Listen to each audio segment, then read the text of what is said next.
Bonjour tout le monde, retrouvez-nous dans un tout petit instant avec le réalisateur de la série Marc Saint-Georges. Pour une exclusivité, c'en est une. Il est accompagné de l'acteur principal Alan Delaby qui revient notamment sur le tournage de cette série qui fait parler d'elle dans toute la France. À tout de suite.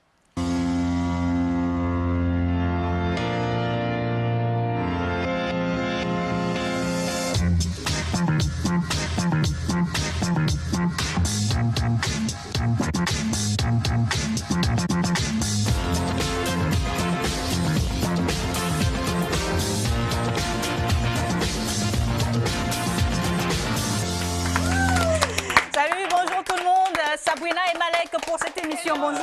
J'adore. Bonjour, comment allez-vous? Quelle émission magnifique, quelle ambiance magnifique, quelle équipe magnifique. Moi, je suis dégoûtée parce que j'ai raté mon casting.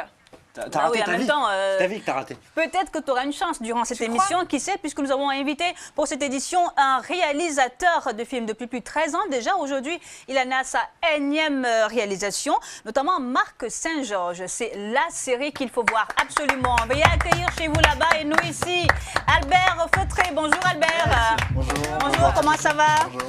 Bien. Albert Fautré, qui est donc réalisateur de la série Marc Saint-Georges, accompagné de Alan Delaby, que vous connaissez déjà très bien. Il est passé ici, il a fait pas mal de films aussi. Chambre, très connu. Il a sa chambre ici. Alan, bonjour. Bonjour. Ça va? Ça va. Merci de nous rejoindre pour cette édition de Tantine. Alors pour ce mardi, on va souhaiter bonne fête donc, à toutes celles qui s'appellent Isa, parce que c'est également votre fête aujourd'hui. Nous allons parler entre autres donc, de quelques scopes en Afrique, notamment de l'entrepreneuriat, Sabrina. Oui, on ira au Sénégal, donc là où se passe actuellement la première semaine mondiale de l'entrepreneuriat. Je pense que ça vaut le détour de faire un zoom sur l'Afrique qui entreprend. En parlant d'Afrique, Abidjan nous intéresse également aujourd'hui. Exactement, alors on a des gens du cinéma, alors quand la réalité dépasse la fiction. C'est-à-dire que tu aurais voulu écrire ce scénario, tu ne l'aurais pas trouvé. Avec Rémi Ferreira, nous reviendrons sur les applications les plus en vogue, hein, notamment Viber. Vous êtes peut-être ou certainement déjà inscrit, ou encore WhatsApp, Skype, FaceTime et autres. Et puis, le film qui nous intéresse, ou plutôt la série, c'est bien sûr Marc Saint-Georges. De quoi est-il question? Tout de suite, le biopic avec le réalisateur. À propos de Marc Saint-Georges, justement. Alors, Marc Saint-Georges, ça raconte les aventures d'un policier un peu corrompu, borderline, qui...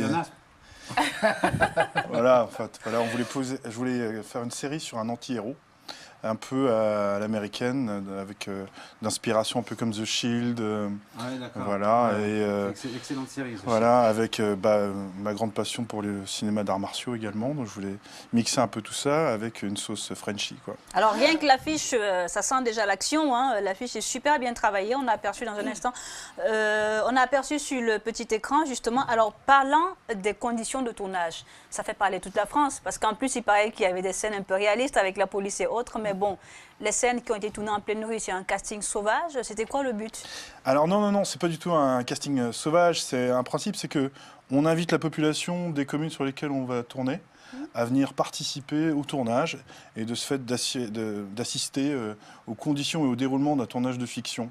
Comme ça, ça peut peut-être faire naître des au film. Voilà. Comme de la figuration, quoi. Voilà, en tant que figurant, comme ça, ils ont... Ce que voulait dire Nadine, c'est si vous faites une scène de braquage, par exemple, vous avez besoin d'autorisation. J'ai fait une chronique la semaine dernière là-dessus, en 94, en banlieue parisienne. Justement, il y ça avait leur est arrivé aussi. une équipe de tournage Tout à fait. avait les autorisations à faire un braquage. Mais un faux braquage. Les flics sont arrivés, on fait tirer.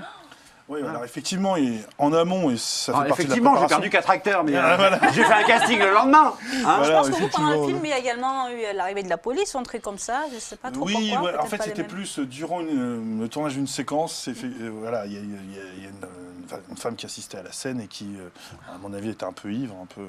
Et puis elle nous a pris pour des vrais policiers. Ivre ou de droite. Et elle a voulu un peu s'en prendre à nous en nous disant qu'on ne faisait pas notre travail. Alors qu'en fait, on était en train de... Voilà. Comme quoi, vous étiez crédible. Voilà. Voilà, ça aussi, ça fait un peu de buzz autour de la série. Et justement, Alan, ton travail dedans est magnifique. C'est toi l'acteur principal. Tu reviens un tout petit peu sur la façon dont tu t'es préparé pour ce rôle? Pas très difficile? Non, disons que physiquement, comme je m'entraîne régulièrement dans les arts martiaux, ça va. Là, aux États-Unis, j'ai fait un petit stage avec une superstar des années 90 qui s'appelle Billy Blanks.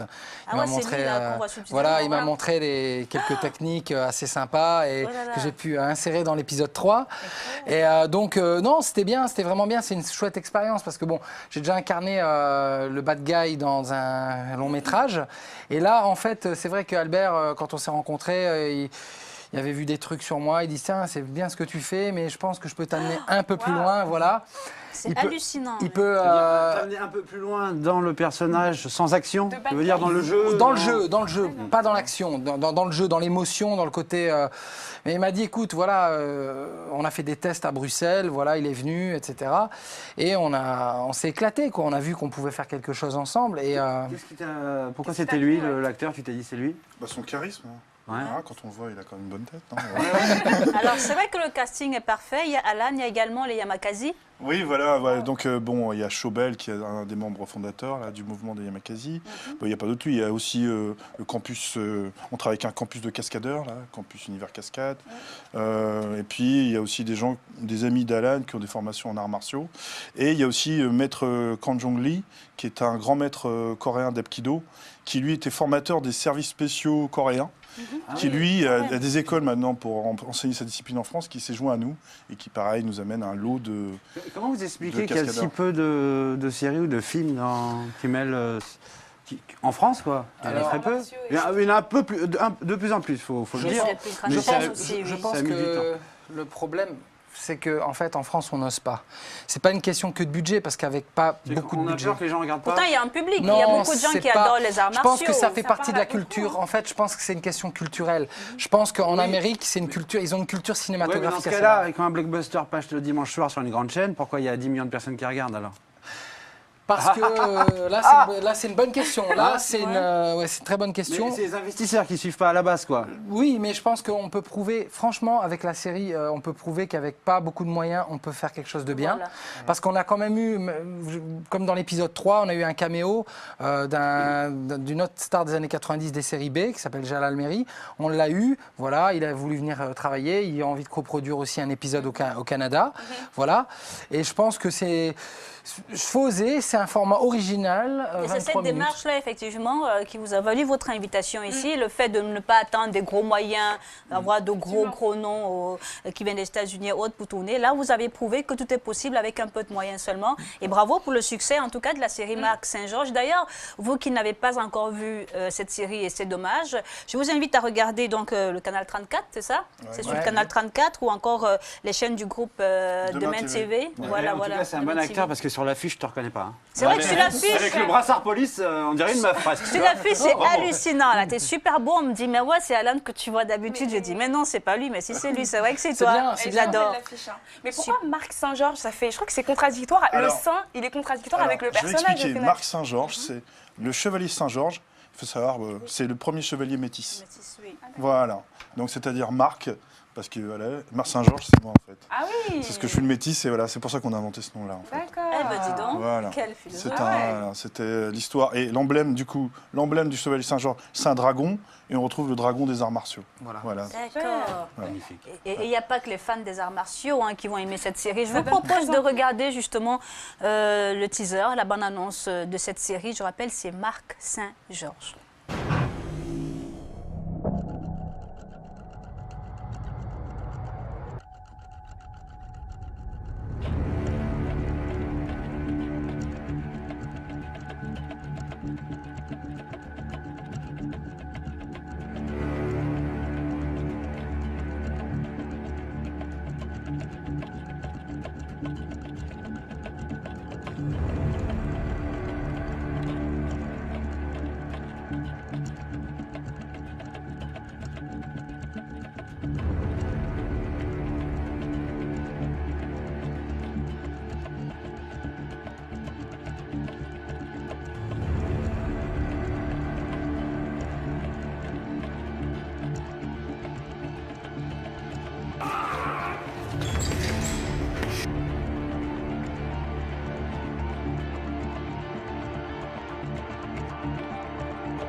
Bah, sérieux, félicitations les gars. Merci. Là, vous avez l'air calme, mais j'imagine que sur le tournage, vous étiez à fond quoi, dans le truc, l'adrénaline. C'est combien de temps de boulot, de montage après? Oh là là, au moins une semaine, hein, facilement. Et la série a combien d'épisodes? Cette année, on va à 12, on a signé pour 40. Oui. Voilà, donc c'est un format qu'on a voulu dès le départ, 23 minutes, pour pouvoir aller sur les smartphones, les Oui, iPads, anglais, français, c'est en anglais, en tablettes, français voilà, aussi, les deux, ou en pour l'instant ce sera qu'en français? Pour l'instant qu'en français, après ça va arriver. Il y a une application qui va être disponible à la fin du mois, qu'on pourra directement charger sur l'iTunes Store. Wow. Donc une application pour pouvoir regarder toute la série sur son iPhone. C'est hallucinant, j'arrive pas à reconnaître Alan dans le truc. C'est toi, c'est vrai que c'est toi? Incroyable. Donc tu as des muscles quand même, tu fais un peu de sport, ouais, c'est cool. Tu as l'air si vilain dans la vie. C'est ce qu'on est en train de te dire hein, quand même. Hein. C'est n'importe quoi. La belle et la bête. Pour rester en notre compagnie, je voudrais vous amener en Afrique pour parler d'entrepreneuriat. Hein, Sabrina? Oui, alors le premier scoop, effectivement, on se dirige vers le Sénégal pour la première semaine mondiale de l'entrepreneuriat. Donc cette semaine a débuté donc, depuis le 18 et ce jusqu'au 24 novembre, donc encore quelques jours. Le but vraiment de cette initiation à l'entrepreneuriat, c'est donc en partenariat avec le Centre d'études supérieures africain en gestion, le CESAG. Et le but, en fait, c'est d'initier les jeunes à l'entrepreneuriat. C'est vrai que ce concept d'entrepreneur, c'est encore à développer en Afrique. Donc il y aura donc des tables rondes, des passerelles entre les jeunes entrepreneurs et les anciennes entreprises qui sont déjà installées au Sénégal. On aura également donc, des conseils entre donc, les générations et également la possibilité pour certaines politiques de participer au débat pour faire évoluer un petit peu la loi, la législation des entrepreneurs avec les politiques actuelles. Donc une semaine mondiale. Pourquoi on parle de mondiale? Parce que le but, c'est bien sûr de rassembler d'autres entrepreneurs africains lors de cette semaine. Donc ça vaut le détour et je pense que c'est une très bonne initiative pour le continent africain. Oui, étant donné, n'est-ce pas, le chômage qui est très élevé dans certains pays africains, pourquoi pas. Autre nouvelle, cette fois en Côte d'Ivoire. En Côte d'Ivoire pour un concept tout nouveau qui s'appelle donc Brick Espoir. Alors je ne sais pas si vous avez entendu parler donc du crowdfunding, à mon avis si. Donc en fait, dit comme ça, non, on ne prend rien. C'est quoi cet accent là? Crowdfunding. Du crowdfunding. Voilà. Ah bah oui, bah là on a entendu parler, vas-y. Alors le crowdfunding, donc mot à mot, c'est le financement par foule, c'est la traduction littéraire, mais sinon ça voudrait dire le financement participatif en fait. Donc pour vous donner un exemple, Barack Obama, lors de sa première campagne, avait donc fait appel à ce concept et avait réuni plus de 150 millions de dollars donc, pour financer sa première campagne par les internautes. My Major Company qui l'a financé. C'est un petit peu aussi, voilà, un petit peu le concept de My Major Company. Ça vous parle en même temps, ce genre de concept? C'est un financement participatif qui parle... On connaît un peu ce... Oui, un peu, oui.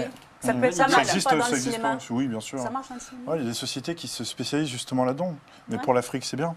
Oui. Effectivement, donc le concept de brique espoir, en fait, donc c'est ça, c'est de créer donc de façon virtuelle des briques qu'on achète donc financièrement. Et en fait, une brique correspond à une vraie brique puisqu'on va créer un édifice pour la communauté. Donc brique espoir, il suffit de s'inscrire sur Internet, suivre tous les projets qui sont proposés. Donc il peut y avoir des bibliothèques, il peut y avoir des centres d'innovation qui vont être construits. Et donc nous, en tant qu'internautes, on peut participer à ce projet en mettant ou peu importe la somme qu'on peut mettre donc pour participer, mais ça permet donc de faire appel à toute la communauté pour soutenir un projet. Donc je trouve que c'est une bonne initiative participative et ça peut permettre de faire évoluer et avancer les projets africains. Eh bien, dis donc. Alors, Malek, ton point de vue par rapport à si ça? on peut se cotiser pour qu'elle prenne des cours d'anglais, moi je veux bien. Crowdfunding. Merci Sab pour cette chronique. Dans un instant, Rémi Ferreira entre sur le plateau de Tantine. Concernant justement la série Marc Saint-Georges, où en êtes-vous aujourd'hui, les diffusions? Ça se passe bien, plutôt satisfait? Oui, on a un beau tour, enfin comment je dirais, un bon retour au niveau de l'audience, hein, et même au niveau de l'évolution, là, avec la diffusion du deuxième épisode. Oui. On a eu quelques félicitations sur la qualité et l'histoire. Franchement, ça me donne envie de m'asseoir. Et voilà, bah, c'est en fait... on ne dit pas trop dans la bande-annonce. Voilà, on fait exprès, ça reste... En fait, le fait qu'il soit policier, c'est anecdotique, c'est une histoire humaine en fait. On parle plutôt de rédemption et des conséquences que entraînent nos actes au quotidien. Et surtout, moi qui viens d'Afrique, c'est la relation qu'on a avec les initiatives, en sachant qu'ici, les initiatives sont moins malheureuses que les répercussions qu'on peut avoir en Afrique. Tout à fait. Donc là, il y a une importance avec lui au niveau de la famille et de son rôle au sein de ses frères et sœurs. Alan, justement, comment on ressort de cette expérience, justement, de plusieurs semaines comme ça dans la peau d'un flic? Après, c'est pas des cauchemars? Non, pas des cauchemars. Non, je dirais pas cauchemar. Je dirais simplement, c'est vrai que c'est un personnage où on doit chercher loin, parce que c'est l'inverse de moi en fait. Oui. Moi j'aime bien rigoler, j'aime bien, voilà. Et c'est vrai que la dernière fois, mon frangin Richard, que je salue. Hein, oui. Salut Richard. Voilà, Richard. Et il me disait, ouais, mais qu'est-ce que tu fais là? Tu nous la joues Marc Saint-Georges ou quoi? Je dis non, non. Dès que t'es sérieux, on te dit ça. Ouais, voilà, la peau, en fait, voilà, dès que je suis trop sérieux. Peut-être que tu as gardé des tics comme ça. Oui, bah en fait, il m'a dit, il faut que tu fasses des tics là, je vais le faire un peu comme ça. Alors ouais, il m'a dit, donc je retire, il me la joue comme ça, donc. Voilà, un petit peu genre le gars, on lui parle mais il écoute pas, il y en a rien à foutre quoi. C'est le gars, il pense qu'à une voilà, il y en a rien à foutre, c'est il fonce. C'est lui, dans la vie, il s'en fout. Hein, de... Oui, peut-être. Je lui ai parlé tout à l'heure, on n'a pas calculé. C'est vrai. Non mais voilà, bah, il m'a dit écoute, voilà, il m'a dit même quand on a fait les tests, il m'a dit allez, il m'a parlé comme ça, il m'a dit allez, va chercher ça, allez, regarde. C'est T'as vu vraiment ce côté-là finalement. Qu'est-ce que tu ferais à ces bandits, hein? Qu'est-ce que tu leur ferais? Tu leur casserais la gueule. Et il est plutôt satisfait maintenant. Ouais, Bah, toi aussi, de toute façon, non, de je ton suis travail assez content d'acteur. et je pense que le personnage va évoluer d'épisode en épisode. Et déjà là, c'est vrai que j'ai vu la maquette du 3e épisode et je me suis dit waouh, quand même, j'étais content. Jusqu'où on va? J'étais content. Franchement, je me suis dit, on sent de plus en plus une profondeur. On va chercher plus loin. C'est bien. Et le 4e, là, il va y avoir de l'action, mais à gogo. Incroyable. Ouais. Commencez déjà par les premiers épisodes que je vous conseille vraiment de voir. Je rappelle, c'est sur Canal 34, hein, sinon sur toutes les chaînes du groupe Demain TV. Tout de suite sur le plateau de Tantine, Rémi Ferreira pour l'actualité du jour. Salut.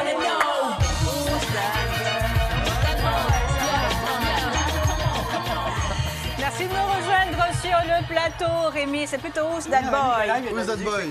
Ouais, c'est cool. musique et tout. Bien. Ouais. C'est toujours Tranquillou. samedi soir dans sa tête. Alors Rémi, C'est pas ta chronique, c'est la musique. pour aujourd'hui, c'est la nouvelle technologie qui nous intéresse. Hein. Ouais. La technologie qui peut aussi nous aider dans le monde entier. Bah oui, la nouvelle technologie, il faut dire ce qu'il y a, elle a quand même de plus en plus vocation au loisir, mais aussi elle sert à aider les gens qui sont un petit peu dans le besoin. Alors, quand j'entends nouvelle technologie, je parle aussi beaucoup réseaux sociaux. On a tous maintenant sur nos téléphones WhatsApp, on a Skype, avant il y avait MSN, on a pas mal de petites trucs comme ça, ou même FaceTime, mais il y a quand même une application qui sort du lot en ce moment, une application qui bénéficie de plusieurs millions de téléchargements, elle est sortie de nulle part, c'est Viber.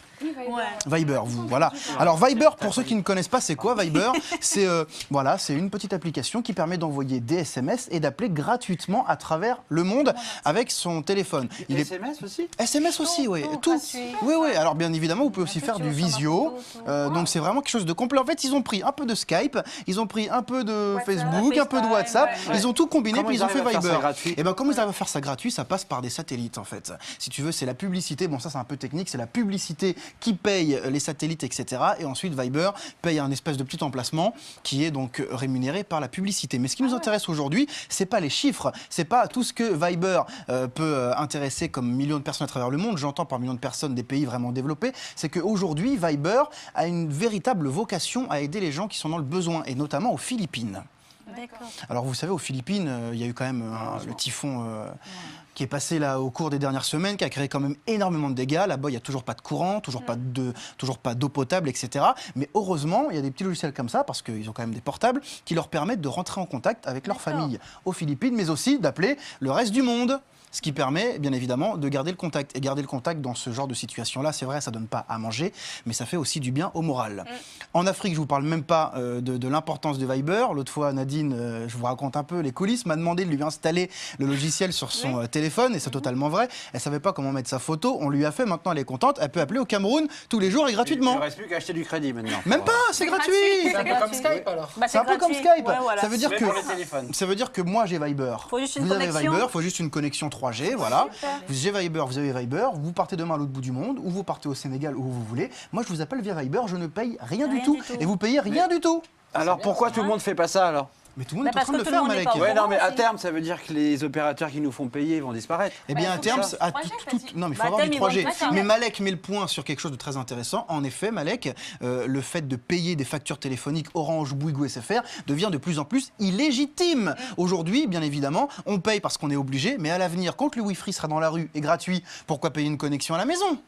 Quand on pourra téléphoner vraiment partout avec Viber, pourquoi payer des connexions ou des réseaux? Pour la simple et bonne et unique... Sud, hein, c'est pas BFM Non. TV, pour la simple et bonne et unique raison, je réponds juste à Malek, c'est que malheureusement, pour l'instant, tous ces logiciels-là, Viber, etc., passent par les trucs que l'on paye. Ah oui, le jour où ils arrivent à être indépendants, ils ont tout gagné, mes amis.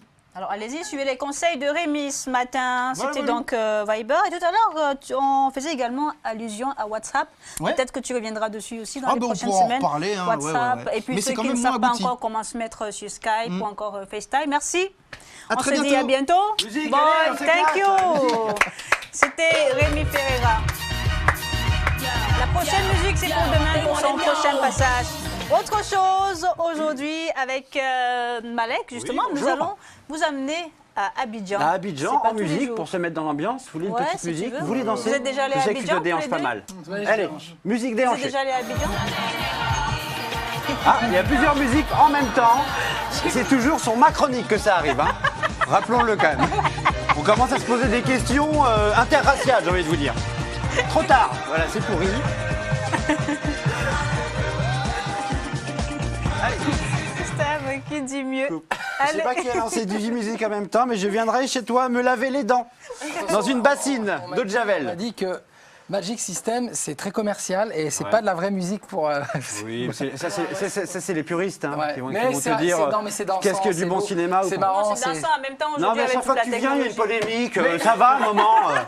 Disons que c'est bien pour les petits Mundele. Tu pourrais nous faire une chronique justement pour la prochaine émission. Ouais, voilà. Ou un film sur le Mundele, carrément. Hein, le business de la mendicité à Abidjan. Alors, il y a quelqu'un qui gagne très bien sa vie, un paralysé qui est sur sa chaise roulante, qui est là depuis des années, qui est très bien connu à Abidjan, juste à côté de la télé ivoirienne. Il y a du beau monde qui passe, c'est peut-être pas forcément les plus généreux, hein, on est d'accord. Et un jour, sur son territoire, un nouveau paralysé, avec sa chaise roulante, vient à côté pour essayer de lui piquer sa place, parce qu'il sait, il voit bien que... Parce que ça parle dans le monde hein, du handicap, ça parle beaucoup. Et là, ce qui se passe, et c'est hallucinant, parce que l'Afrique, je suis africain, tu sais, chez nous, c'est sacré, quelqu'un qui est handicapé, on n'y touche pas, c'est légendaire, la solidarité qu'il y a. Tout à fait. Et bien, ces mecs-là se mettent sur la gueule. À coups de pierre, à coups de baston de mecs de base. Grosse bagarre entre paralytiques. Je peux vous mettre la vidéo parce que à ce soir-là, vous la regarderez chez vous quand vous voulez. Et ben, bagarre de rue entre deux paralysés en chaise roulante. Ça finit en pierre. Le mec qui saigne du cerveau, il y a David, je vais pas dire le prénom de l'autre. Tout ça pour dire que voilà, que même dans l'extrême pauvreté. On arrive encore à se foutre sur la gueule, à être super violent, de la même manière où des grandes entreprises se foutent sur la gueule par d'autres moyens. Vous voyez. Mais voilà cette petite histoire qui a fait le tour de l'Afrique à Abidjan. Le business, la mendicité, touche pas mon territoire. Ah oui, d'accord. Voilà. Donc a priori l'autre est reparti. D'accord. Et ben il est là ce matin. Allez, on l'applaudit. Bah, si ça se trouve, c'était peut-être une télé-réalité qui était tournée à caméra cachée. Alors de très mauvais goût. Hein. Je sais pas moi si. Enfin, ils en sont capables. Hein. Certains producteurs en sont capables. C'est vrai. Mais tu n'avais pas entendu parler de ça? Non, franchement, je n'avais pas entendu parler de ça. Mais c'est vrai que c'est un vrai business de ce côté-là. En même temps, bon, on ne sait plus qui est vraiment pauvre, qui est vraiment dans la misère, à qui on doit vraiment donner. C'est un petit peu comme dans les métros parisiens aussi, on se pose la question, on ne sait plus. Tout à fait. Merci, Malek. Avec plaisir. D'avoir attiré notre attention justement sur ce phénomène qu'on rencontre de plus en plus dans la société, surtout africaine. Nous parlons aujourd'hui de Marc Saint-Georges. Alors, il ne nous reste plus que quelques petites minutes. On va profiter pour demander aux réalisateurs pour la suite justement des épisodes. Est-ce qu'il y a encore des castings qui seront faits ou bien c'est les mêmes personnages Au fur et à mesure des épisodes, on va continuer à aller faire des castings. Voilà. Donc on va aller tout doucement vers d'autres régions comme la Bretagne. Et donc forcément, il faut aller sur ton site peut-être, j'imagine. Voilà. Donc, et puis en fait, on passe par la presse, on communique aussi et on dit, bon bah voilà, à partir de telle date, on va organiser un casting, on convie les gens à venir, à s'inscrire et voilà. Et en fonction, si on est retenu ou pas. D'accord. Alors, il y a Youssouf qui vient de nous appeler du Niger, qui dit qu'il est intéressé, n'est-ce pas, par la série. Il aimerait bien jouer. Il demande si vous pouvez lui envoyer un billet. Une avance. Il n'a pas parlé d'avance pour le moment. Voilà, mais son justement- rire est une réponse, je crois. hein. D'accord. J'aimerais Parfait. bien. Et toi, Alan, justement, tes prochains défis pour cette série, c'est quoi? Alors déjà, ce qui est bien, c'est que dans cette série, il me fait bagarrer avec quand même des bons experts en arts martiaux. Ah, j'aurais bien aimé qu'on me bagarre un Voilà, petit peu là ce matin sur le donc plateau. j'aurais affaire à quand même des sacrés spécimens. Ah ouais. Donc c'est bien parce que moi perso ça me fait que je m'améliore et c'est bien. Et ensuite c'est vrai qu'on espère exporter plus loin la série parce que bon comme je pars aux États-Unis aussi, je pars avec quelques maquettes et je vais rencontrer des gens là-bas et puis Ouais. on ne sait jamais quoi. Alors, s'il y a un qui est intéressé justement par ton annonce, c'est François Hollande qui prend beaucoup de coups Ah ces temps-ci, donc D'accord. au cas où. T'as compris ou pas? Non. Ouais. Il comprendra dans un an, c'est Rigole. pas Si grave. tu veux revenir, rigole. Rigole, s'il te plaît. Tu seras Rigole, plus jamais rigole. réinvité, sinon. Rigole, merci. Non mais Merci. j'essaye de. Ouais, François Merci en Hollande. tout cas. Acteur studio. D'être venu sur le plateau, Tantine. Votre adresse, votre mail, votre site, on vous contacte comment? Facebook. Ouais, Facebook, la page Marc Saint-Georges Sévior. Max Saint-Georges, Sévior. Voilà, c'est ce qui est de plus rapide et de Ouais. plus facile. Et toi, Alan, on te contacte comment? Bah, moi, j'ai pas de Facebook spécial. Moi, j'ai un site internet, c'est alandelaby.be. D'accord. Voilà, alandelaby.be. Et puis bon, voilà, c'est un site, il y a des emails, il y a On des peut te vidéos, il y a tout. contacter à partir de ce Voilà, site, il y a voilà. tout là. Merci d'être venu sur le plateau Tantine. Marc Saint-Georges sur Canal 34 et sur les chaînes du groupe Demain TV. Merci de votre fidélité. Rendez-vous demain, même heure, c'est-à-dire 8h et 17h30 sur Télé Sud. D'ici là, portez-vous bien. Salut.